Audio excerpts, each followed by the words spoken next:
Well, joining us now is Marco Vicenzino. He is Global Strategy Advisor and Geopolitical Risk Specialist. Joins us now from New York. First of all, I want to pick up on this US delegation in Damascus. How extraordinary is it that the head, this key US delegation member, has met Ahmed al-Shara? I mean, he is, yes, the leader of Syria's new administration, but he's also a wanted terrorist in the US. Yes, I mean, it's new regional realities will dictate policy for many players in Syria and many players in the region and players externally.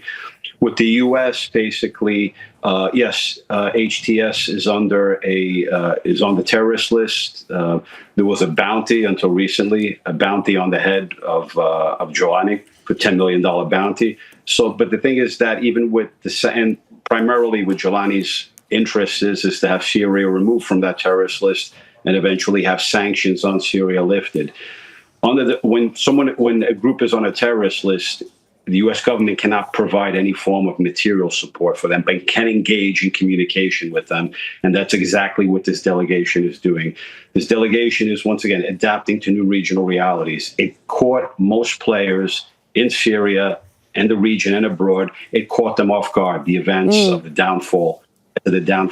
So I think everyone is struggling right now, but the political process will be driven primarily by Syrians on the ground, and outsiders have to take, at this point, a wait-and-see approach and be very, very patient and see how events unfold on the ground. So the US's delegation's almost gone as far as it can right now, meeting and talking to the new administration. Who then decides to remove HTS and Ahmed al-Shara from the terrorist list and then lift sanctions? That takes a process, and that's not something that'll be done by the Biden administration has a few weeks left. But the issue is this becomes very political, not just in the U.S., but around the world, because other countries, Europe, Turkey, have them on a terrorist list. So it has to be sort of a wait-and-see approach. The words coming from Jolani and HTS seem to appear encouraging, but it has to be backed up by actions on the ground. And those actions on the ground will take time to unfold. Hence, there'll be a parallel track before taking anyone off a terrorist list or lifting any sanctions. A process has to begin, and a process has to ensue. Confidence building measures over time, and then slowly a decision will be made. I don't think there's enough time for the Biden administration to make that decision. That's something that's going to have to be decided by a new U.S. administration with Donald Trump.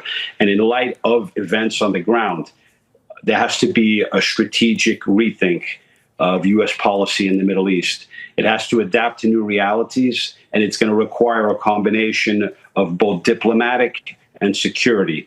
Until now in Syria, the U.S. primary focus with its 900 troops in eastern Syria and the enclaves has been to contain radical forces, or those of Islamic State.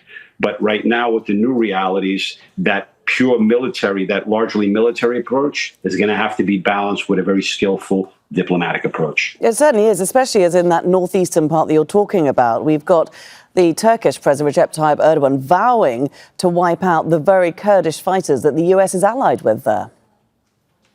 Yes, I mean, that's an ongoing, continuing issue that has divided the U.S. and its ally, Turkey. It's a NATO ally, not just a simple ally, but a NATO ally.